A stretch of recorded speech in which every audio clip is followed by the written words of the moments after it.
Well, hey folks, Fat Guy Flies RC. This is the KAVAN 1400mm Beta sent to me by Anthony up at FPV RC Builds RC up in West Babylon, New York. This is the maiden flight. We're going to take it up and have some fun. Now, I did notice off camera that when you put your fingers on the CG marks, where the CG is, which is 70 to 75 millimeters back from the leading edge, you see she's pretty level right there. And I noticed that with the stock, or the battery they want you to use is a 1600, that she seemed like she was tail heavy. So I've got an 1800 roaring top with a 35C3S in there, and she still felt a little too much tail heavy for me. So I've added automotive tire weights. I've added 3 1/2 ounces, so I've got 1.5 ounces of weight underneath in the nose there. There's a place to put it, and they're just simple stick-on weights. You can get enough to last all your planes for like 10 bucks, and you got plenty. They're just stick-on weights, and the CG is basically, I don't want to mark the plane in case Anthony needs the plane back, but there's a connector bolts that you don't have to use. There's a plastic plate there that goes in, and you put your finger on that corner of that plastic plate, and that is the CG mark, and she seems to CG just perfect right there, nice and level. Timer set for 5 minutes. All right, I've got an AR. We'll go over how I put my radio and all that inside after the flight. Timer set for 5 minutes, and we're going to take off into the wind. Now remember, with a high wing motor, mounted motor like this, if you take off full throttle, she's going to dive into the ground on you. So you want to have about half throttle, and then just give her a nice forward chunk. Okay.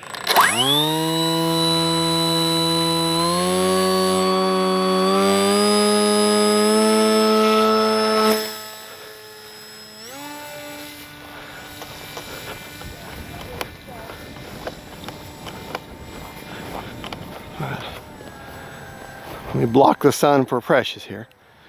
I'm just trying to see the plane. Okay. Tell me if I need to move. You step back just a bit. Okay. Yeah, oh, she's flying good. Yeah, I'm thinking that weight is necessary. If you put a 2200 in there, it's going to fit. That's the largest size it calls for, and that's a little piggish, and it fits awfully tight. So therefore I didn't use that. Now I did put one in just to see, and the CG was fine with a 2200 without any added weight. But I wanted to get as close to the manufactured recommended battery, which is a 1600 to 1800. And as you can see, she's just a great flying little plane. Nice and stable, and it's windy. It is very windy right now. Of course, we have our filters and everything on to block the wind as far as noise. The motor's off. That prop will just fold back, and I'm just gliding the wind right now. But I've got an AR-410, motor's back in now.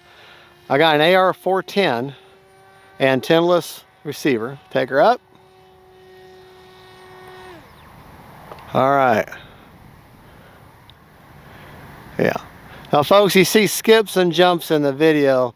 That's whenever we lose sight of the plane with the camera, or it gets out of focus, because we have to use autofocus. We have a condition, my wife has a condition where we have to use autofocus. We cannot use manual. So we're dependent on it. All right, go back to the power a little bit. But anyways, if you see skips and jumps in the video, I'm not trying to hide anything. It's just that if you can't see the plane, you're just looking at blank sky or just the ground, because my wife has to reacquire. That's all that is. You know, if you don't have anything to look at, there's no point in keeping that in the video. But anything that happens with the plane, anything specific, good or bad, I leave it in the video, because you need to know what this plane does and what it doesn't do. On all my planes, whether the plane's given to me for free, or if it's paid for, or a discount, or out of my back pocket, it doesn't matter. I treat them all the same. Because if I recommend a plane, or I say this is the good thing, this is the bad thing, and I'm saying it just because I'm sponsored, and then you get the plane and you hate it and it's not the way I said, then there goes my integrity, and there goes you wanting to watch my channel. And I want people to know that I'm going to give you the honest, best information that I have based on my opinion of the plane with my limited experience. Well, I don't know. Limited is subjective. But it's very windy right now. And you'll just have to trust me. You probably can't hear the wind, but this is just a great... I mean, here I am narrating, holding a conversation, and flying this little guy around, trying to keep it in the same space like a baseball field would be. Oh boy, it gets windy now. All right, let's get turned around here. Oh boy. Into the wind. See if we can't land it. There we go. All right. Still got 3 minutes. Prop off. Oh, I didn't put an audio call out. Real quick before we take it up again, let me show you the internals. Now this is the plug and play, okay? In your kit, you're going to get a long Y lead, okay? That is to plug into both of your ailerons, and then you're going to fish them through the fuselage, and that's going to go into on a Spectrum protocol into your second channel, okay? Channel 1 on Spectrum is throttle, channel 2 is aileron, channel 3 is elevator, and channel 4 is rudder. Okay, now to show you my receiver, you can't see it. I've got it shoved way back up in there. Okay, well maybe I don't have it taped down. Maybe I can pull it out, because it's a non-gyroed receiver, so you don't have to have anything special. But let me show this to you. Okay, that is the receiver. Now that is a AR410 Spectrum receiver. So I got four leads going in. That Y lead of the ailerons going into channel 1 or channel 2. Channel 1 rudder. Oh, here it is. Yeah. Okay. That first channel there on the far, be on their left side of the screen, left side down there, that's throttle. The second one in is aileron. The third one is elevator, and the fourth one down here at the end is rudder. Okay, and you're saying, well, there's something open on the side. Well, there is one channel that's like a shadow channel. That's a 5th channel. That's actually your bind, if you put a bind plug in there, or if you need to update this receiver. But it's a simple receiver. I don't know why you'd update it, but I guess it's possible. But I'll just shove that back up in there. That's where I've got the 1800 roaring top right there, and down there in that nose I've got 3 1/2 ounce, so 1.5 ounces of automotive stick-on tire weights. You buy them at any auto parts store. You can get a pack to, I mean, I think a pack of like 70 is like maybe 15 bucks or so. It's not much, and that just magnetically seals, and that gives me good CG. Otherwise you had to put a heavier battery in there to get CG. Let's go ahead and continue our flight. Little windy though. Well, maybe you want to move a little bit? Okay, that's fine. I just don't want to land on this geotech, because it'll mar the bottom of the plane. Time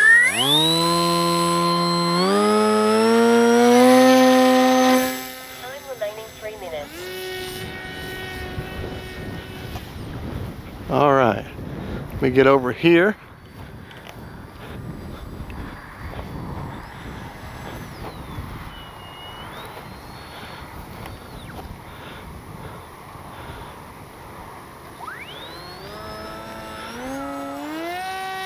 Now, because you got a rear mounted motor like that, they're going to be noisy.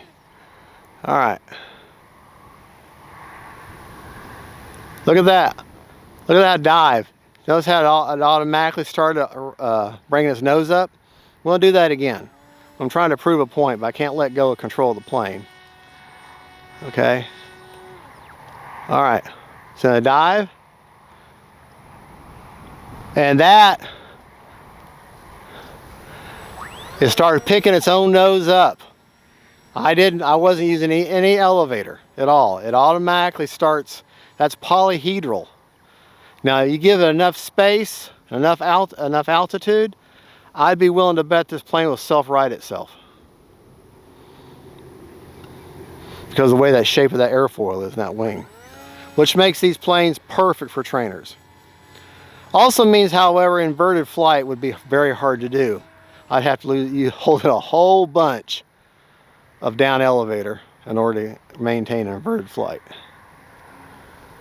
Just a great trainer plane though.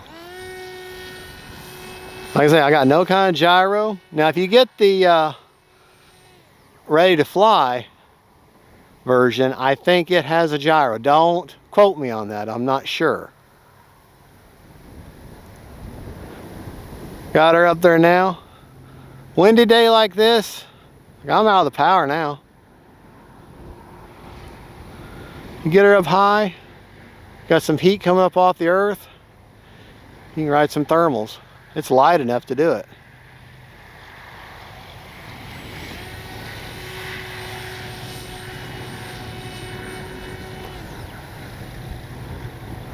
All right, let me land it. Gonna take a little bit to land, I gotta work my way down. Which that's a good thing if you think about it. Gives a new pilot time to think. And it's a very stable. If you were to put a gyroed receiver in this with a wind correction, man, she'd be super locked in. All right, I want to show landing technique, or not landing, well that's landing technique. I want to show takeoff technique, because that's where these type of planes, where people make the most mistakes with this kind of a plane, is they give it too much throttle and they go right in the ground.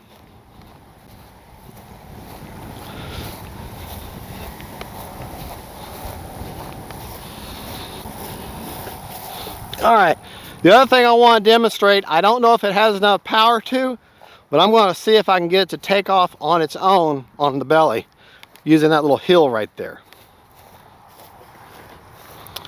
Okay.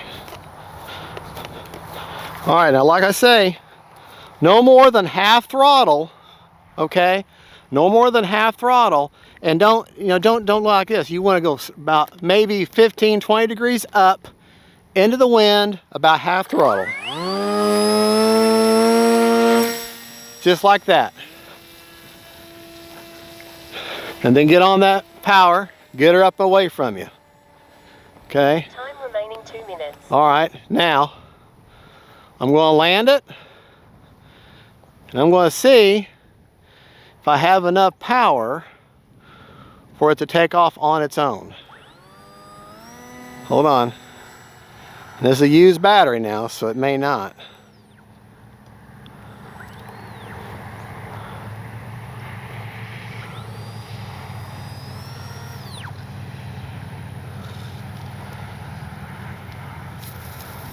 All right, let me back up a little bit.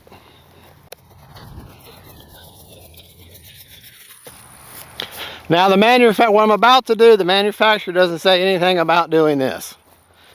But we're going to try it. I got a little bit of a hill here. I'm going to put the plane, because it's got a nice smooth belly. Put the plane over here, and I'm hoping I can build up enough speed to get her airborne. Into the wind, so I got the right combination of events right now.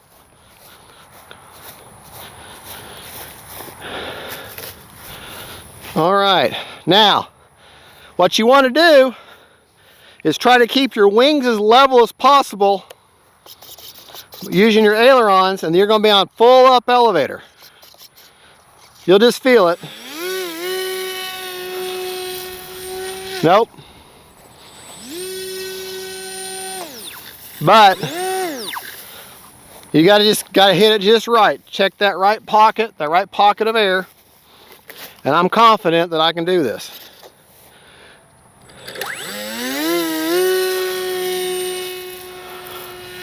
There you go. There you go. See?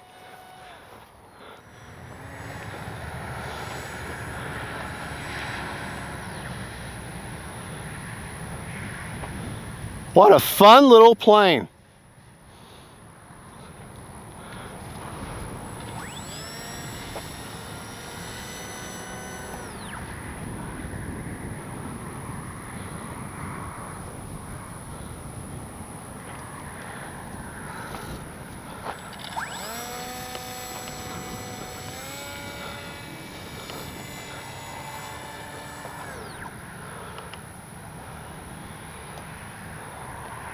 Plane like this, though, does not want to come out of the sky. It wants to keep flying. It's like, no, Daddy, I want to keep flying. Now, all I'm doing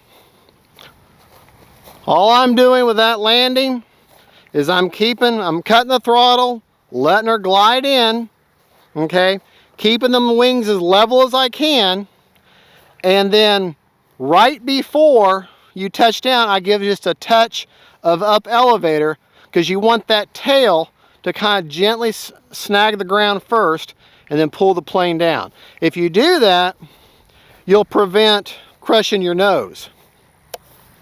All right, we had 1 minute and 11 seconds left, but that's enough for now. I think we've definitely demonstrated the capabilities of this plane.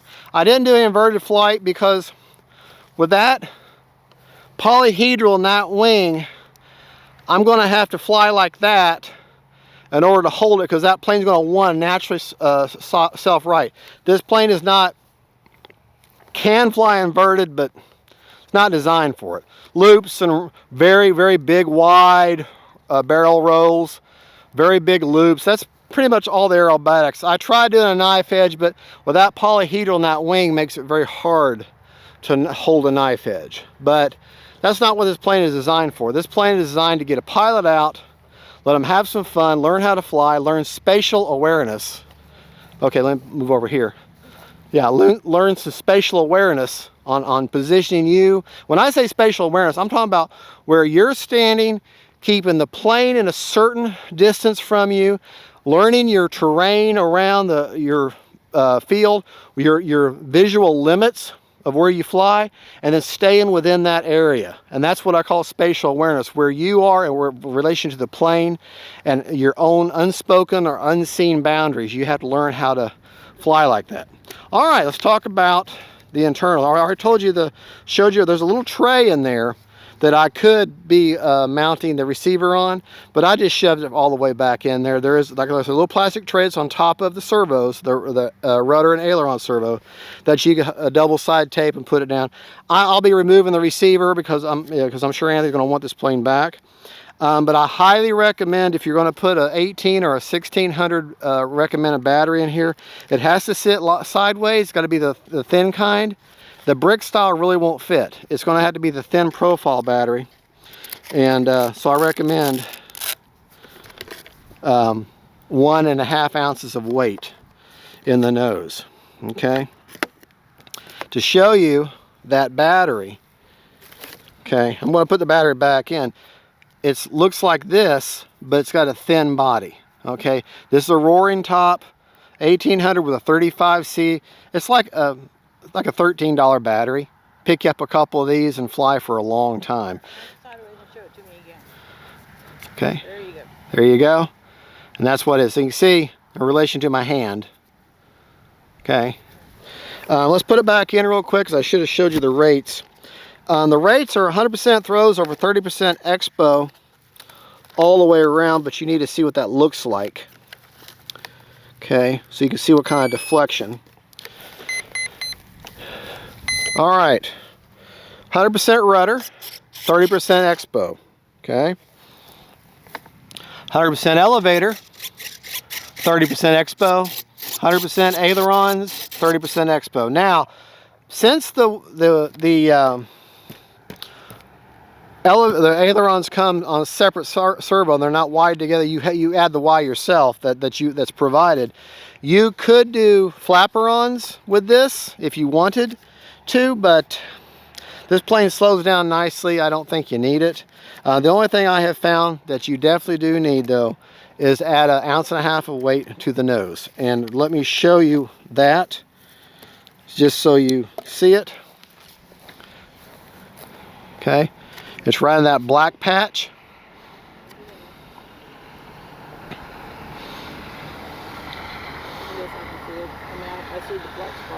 Okay, well, the nose is angled right here in the front. On the flat side of that foam, I've stuck 3 half-ounce pieces of weight right in there, and they're just riding right in there. They're just right in there. Okay, and that makes it CG. Now, if you put a 2200, you're going to have to get a 2200. You're going to have a hard time getting the canopy down. It will snap in place, it will magnetic will, but you'll see a gap. So it will fly on a 2200, just not real well. I mean it'll fly, but it's just going to be, you're going to have a hard time getting the right size battery to fit in there. But this kind, 1800, this is perfect. This is perfect. Like I said, oh, I didn't check to see how much we had left. We flew for a full, I guess 4 or 5 minutes there. And let me see what I got left. I still got 60%. 60%. And I flew for a solid 4 minutes. So 10 minutes. On an 1800, fly it the way you want, and you can get 10 minutes of flight out of that. Now, if you're full throttle the whole time, well, then maybe still get 10 minutes. All right, she's got a folding prop, and that folds back for to help with the efficiency on the battery when you're flying, also with aerodynamics. And just a good flying plane. I mean, it's a simple plane. It's got a nice thick core, so she's going to slow down and be nice and stable. You do not need to use the instructions say put screws or tighten these grub screws on. Well, there's no grub screws here. They got this big black plastic looking like stopper.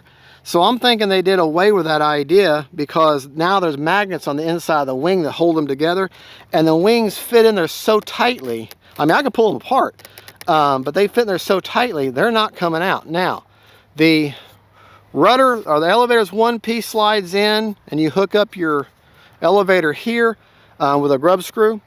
But I did have to put a little bit of glue just to hold that in place, because it does say put the glue there. But there you go, folks. It's just a good flying little plane. A lot of fun. Great for everybody. I mean, if you're an experienced pilot or you're a newbie, this is a good choice. All right, Anthony at FPV Builds and Tech, FPV Builds RC, and up in West Babylon, New York. Anthony, thank you so much for the plane, for a review. And if you need it back, I kept the box. I'll send it back to you. But I like it. I recommend this plane. And just put the weight in there, like I said. And then it'll fly with that kind of a battery in there. All right. Well, thank you so much. God bless y'all. God is good. And this is the KAVAN, or KAVAN, however you say it, 1400mm Beta, sent to me by FPV Builds RC. Bye, y'all. God bless.